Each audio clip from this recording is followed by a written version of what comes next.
Sorry, Robert Colleran here. I was Director of Development Land in CBRE. I've recently set up on my own as development consultant. My background was working for a developer, and then I came full circle around. So then the last 3.5 years, I was in Director of Development Land in CBRE. So I'll just kind of run through what my background is and where I've come from. So most of what I'd sell would be development land sites in Ireland and Leinster, mainly Leinster, Dublin, and throughout. So it could be Cork, Galway, throughout Ireland. So in terms of, I've sold everything from build to rent, purpose-built student accommodation, housing sites, even an odd one. I sold 4,900 acres in Glenismole Valley 2 years ago, which made onto Wikipedia. Waterford Whispers, they were joking, saying that a Dublin crime syndicate was buying it for obvious reasons. But just generally in terms of, I suppose, where I'm coming from, would have always had a background in building. Would have worked for Dwyer Nolan during college, and then Tom Dunn would have been one of my lecturers earlier on. So I've kind of come full circle around. So originally I started in Drucker, Fanning and Partners, and I would have specialised in commercial agency. So that'd be office, retail, industrial, bit of valuations and land. A lot of what we used to deal with was, ironically, Christian Brothers were our main client for development land. And it's ironic because it was a Jewish firm and we were selling land for Christian Brothers. Then in terms of where I went from there, I went into CBRE. So in terms of CBRE, I would have specialised in office lettings. So it would have been from low down to the boom of the office market. So it would have been renting office blocks to Google, State Street Bank, prime city centre sites, Cherrywood, all of these sites which are basically on the go again. So in terms of, I suppose, where I came from at that stage, I worked for CBRE till end of 2005, 2006. At that stage I went to work for property developer Liam Carroll.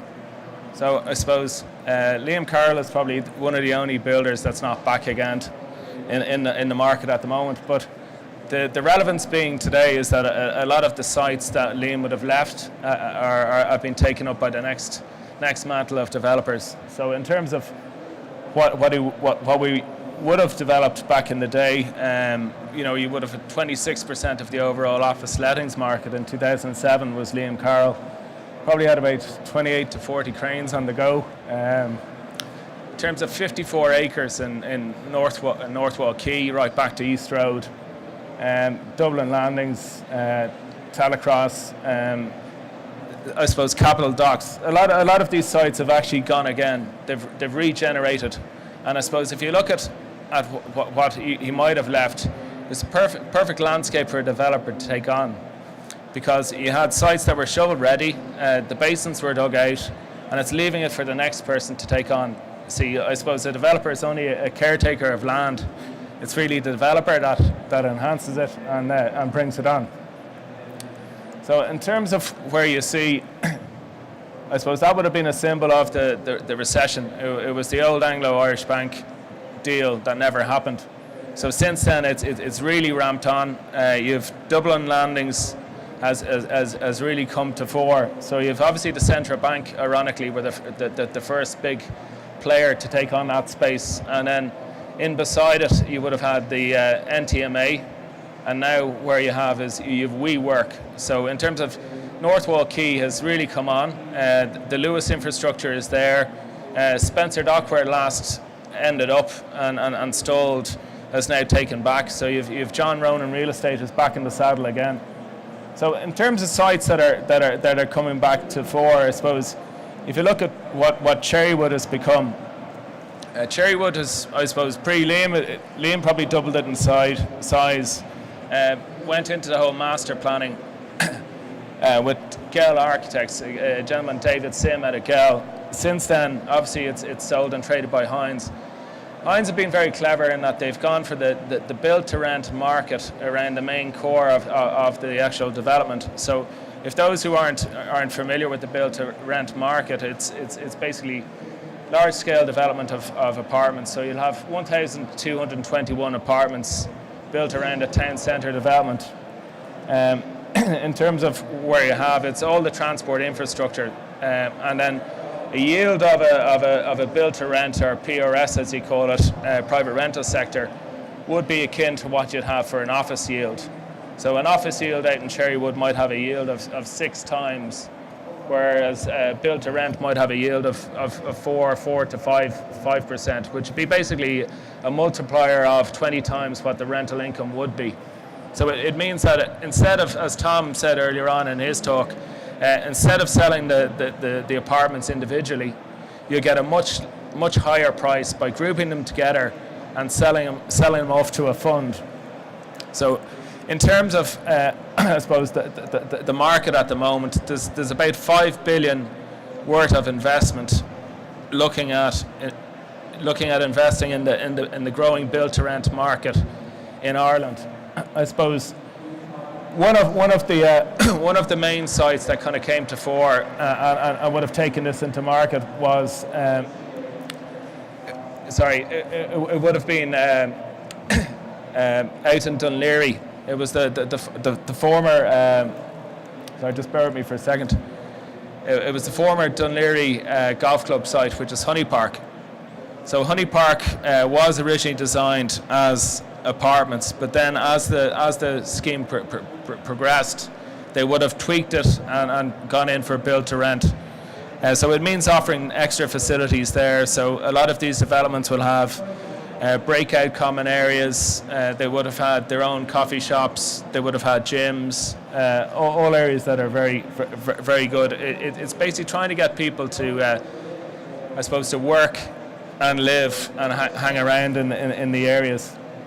I suppose in terms of I suppose development sites that I'm acting on at the moment, or I'm dealing with at the moment, there's a big growth towards infill city centre sites, be it residential or be it office. Talking to some of the main developers at the moment, they're seeing that prices of about 1,200 to 1,000 to 1,200 a square foot are being paid for prime city centre sites.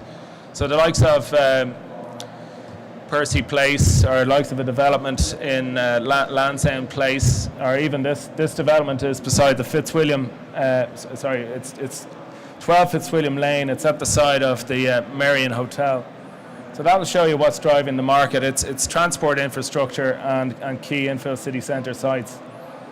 So this is another site in Dublin Docklands. It can cater for, there's no planning permission, but it can cater for about 800 to 1,200 square foot. Site value is probably going to be in the region of about 2 million. It comes off the back of regeneration of the area. So years ago, you wouldn't walk down Townsend Street, Lombard Street. You know, it's across the road from the Windjammer Early House. There's not much to it. Since then, what you have is you've iconic offices are in around the corner. They're in Windmill Lane development. You've Tetrock. You've just got full planning permission for a massive hotel further down on the corner of Townsend Street, Moss Street. So all these secondary city centre locations are trading well and developing out. That's another example of a site in Shankill. It's a joint venture development partnership. So the developer is looking for somebody to partner in on a 50-50 basis. So they have the land, the sites, and they've done their planning report. So they're looking to bring that to the market for sale. Other examples are Hill Street, North Great Georgia Street. The key here is the transport infrastructure. All these areas would have been secondary areas until the Lewis Line extension. Now it's a case that you're 167 metres from the Lewis station.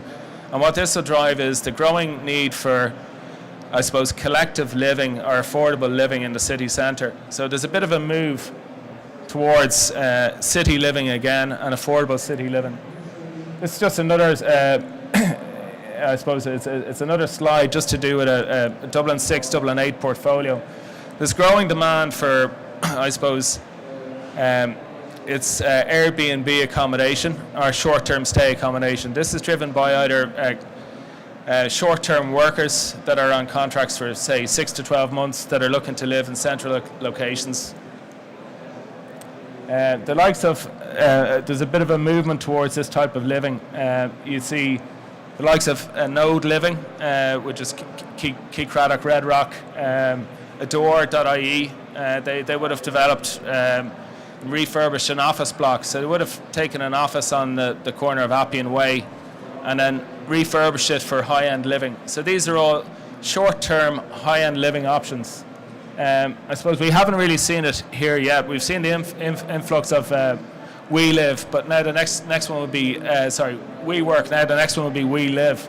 So these are all effectively community living. So in one way, it's like a case of purpose-built student accommodation, but it's ramped on more. It's providing a work-live scenario. So the likes of the Collective are looking at bringing in to Ireland, say, 16 square metre units, but you'll have all your, you'll be self-contained within that unit, but you'll have your common areas, all your laundry rooms will be downstairs, your gym will be downstairs, there'll be common areas. And I suppose it's worked in London, it's working in Europe and the States, and there's a bit of a movement towards bringing it here. It's because the key the key price line for I suppose young professionals is €1,800 a month. Cannot be afforded. If you're in, say, Dublin Docklands, the rents are phenomenal. You're talking 2,500 to even €3,000 a month in some cases for a 2-bedroom apartment. I suppose the We Live or the Collective model is offering affordable living in city centre, and I suppose given the recent planning changes, there's scope for extra height, there's scope for smaller unit sizes, and the scope for, you can do without car parking spaces. This is an example of a short-term city break apartment, corporate city apartments. It's actually overlooking Grafton Street, and they'll actually cater for people that are looking at contract work in Dublin city centre, as well as people that are visiting the city for weekends. The only fear that you have here is, I suppose, there might be a crack down in terms of short-term rental market or the short-term stay. So the likes of this would compete with Say City and the likes of that. In terms of, I suppose, development, its really main focus is on Dublin, but we've also seen a lot of move towards Cork now recently. If you've been looking at the newspapers, you see Cork Docklands, the Ford site. What's happening is the office rents in Cork are coming up to a level of about 29 to €30 a square foot. That's making office development more feasible than in Cork. But at the same time, you've twice the rent level in Dublin. Cork is now feasible, but if you're looking at the, I suppose, Brexit multinationals, it's an affordable location to live and work in. Other than that, what you'd have is, in terms of Cork, you've housing that's, I suppose, a very good 4-bedroom house in a good attractive area would be trading for about 600,000, whereas a similar type asset would be 1.5 million here. So we're seeing great growth in Cork, especially the in around Port of Cork, BAM, the CIE site and the likes of that. In terms of, I suppose, drivers to the market or where the growing demand is, I suppose commuter towns has seen a huge increase in surge of demand, and it's basically because if you're buying in a commuter town, you're able to afford a site for much cheaper. Your build costs are the same, but at the same time your site value is cheaper, and the demand from the new home buyers, the sweet spot for them is kind of 350,000-450,000 a house. So you're targeting 3, 4, 5-bedroom houses. But the key to this is along the commuter belts. So you're either on a train line or you're located close to good transport routes. But it's ideally within an hour from the city. Other key transport links, obviously the Lewis Metro North. We've seen a bit of a surge in buying up around where the Lewis extension has gone to. So in around Phibsborough, Cabra, even Dublin Industrial Estate, Ballyboggan Road, areas that weren't traditionally residential. You see that there's a, I suppose, conversion from industrial to residential, and a lot of these areas would actually feature on a heat map. So if you're looking at areas that would work for the build-to-rent model, you're talking about areas that are along the Lewis line, within close proximity. So a travel distance could be 20 minutes from the city centre, but at the same time, you're back into affordable living accommodation to service the growing working population and the younger level. Other key sites, I suppose, to see are that you probably piggyback off are, the likes of Cherrywood, City West, West Dublin, even along the Nace Road. You're looking out towards Clondalkin. Green are probably going to do a major development there. There's a few other sites have traded. Park West is coming back into play for build to rent.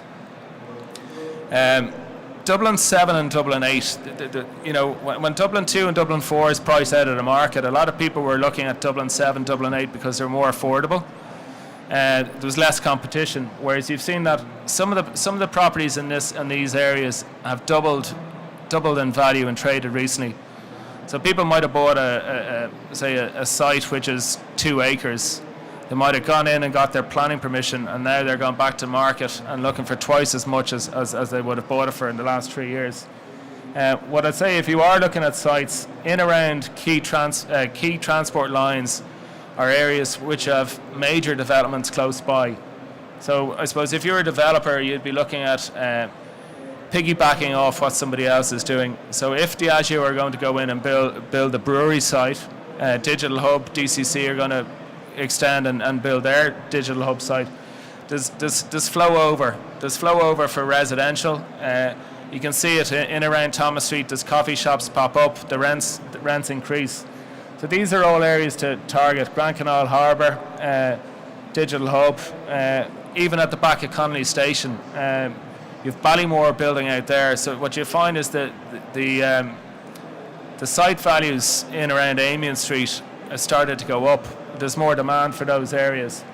I suppose just going back in terms of transport lines, the recent planning regulations or the apartment guidelines are allowing for your build to rent schemes. They're allowing for smaller unit sizes, greater density, and the key is less basement parking, because basement parking has had a huge impact on the feasibility. So if you're running a development appraisal and you have to put in that it's going to cost you 35,000 per basement car space, it eats into the overall return when your finished product is off the value of, you could be selling apartments for 280, 300. But if you're going on the build to rent model, your values will be higher, because what you're doing is you're parsing up an apartment block for a future investment sale. So you're targeting the likes of a REIT or investment fund that will look after this. I suppose in terms of the planning guidelines as well, there's a move towards fast track planning, but at the same time, it's key for 100 houses plus. So there are developers that are actively chasing this model, but the one thing to watch out for is there's a lot of pre-planning meetings that'll have to happen before the 16-week timeline. So I suppose the planners are front-loading the pre-planning engagement, and then it's still going to be probably a 16-week timeline. Benefits being is that the government are seeing the severe lack of rental accommodation, the surge in rents, the housing shortage. So they are getting in behind the movement towards revised apartment guidelines. So what I'll see is, probably in the next 3-4 months, you'll see the likes of the Collective or other groups moving into this space. I suppose if you look at land banks that would be ones to watch out for, areas north of the Docklands, I know Glenveigh would have bought the old East Road site, so that I'd say they'll be focused in on build to rent. Casa Forbes Business Park, Sheriff Street, Mare Street, all of these sites that are NAMA held will gradually released to the market, and these will back up the likes of the larger, the WeWorks, the NTMA, the central bank buildings that will front onto the quays. I suppose in addition to that, I suppose what NAMA have largely been doing, and what CIE and other state bodies have been doing, is that they've been holding on to the freehold and allowing a developer to come in and develop the site, whereas they give 17% of the future income back to the freehold owner. So that's been the case on any of the recent CIE transactions and any of the recent transactions. So Northwall Quay, Dublin Landings has that system in place. Will there be a change and a movement against that?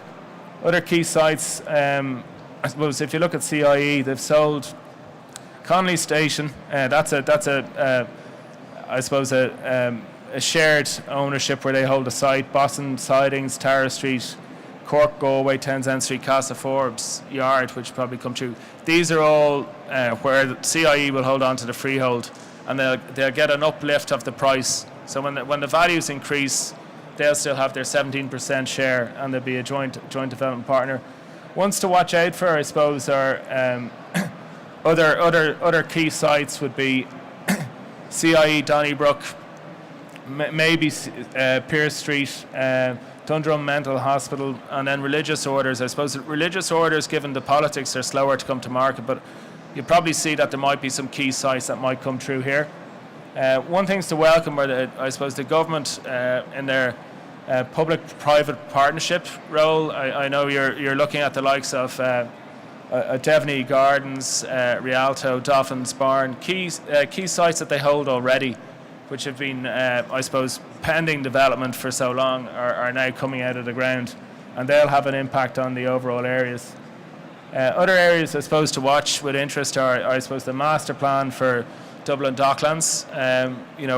I suppose what you'll have is Dublin Port, to an extent, are probably reassessing some of the sites that they own there, whether they'll free up some of the land just to piggyback off it. So the Poolbeg Peninsula would probably tie in well with the Glass Bottleworks site. Other key sites around the city which will help the housing crisis would be the Player Wills or the Bailey Gibson site and South Circular Road. Key site had full planning permission for probably 1 million square foot, 500 residential units. The planning on that has lapsed. So what you'll have to find is NAMA will have to go in and work on a master plan to get that back to market with the benefit of full planning. I suppose on round-up or conclusion, I know it's a bit of a fast move towards things. We are at the top of the market in terms of pricing. I think land values are high. I'm probably going against myself on this. Construction costs, as you're all well aware, have gone up. I think construction costs, you're talking, it's 22% increases in some cases, what we've seen. Shortage of labour is another issue in the market. Can you get, if you're going in and you're going in to build a large build-to-rent unit, or you're looking to build 400 apartment units, will you have the availability of construction staff to come in and build it out? Other things that would be welcome, I know the government have touched on these, but I suppose more VAT savings for new developments, especially for the likes of apartments or build-to-rent, because I think it is a growing market. We've seen it in Europe, Middle East and Africa and the States. Other than that, one obstacle I'd see is some of the development levies in certain areas are extremely high, combined with the fact that you might have to put in basement parking. A Section 49 levy towards the Lewis, combined with your water and waste, it could be 45,000 euro per apartment unit, and for higher density locations, along Metro North or along Carrick Mines, the bottom of Glenamuck Road, it's just killing the value for apartments. And then as well as that, just one thing that developers haven't really been watching but will come down the tracks is the vacant site tax.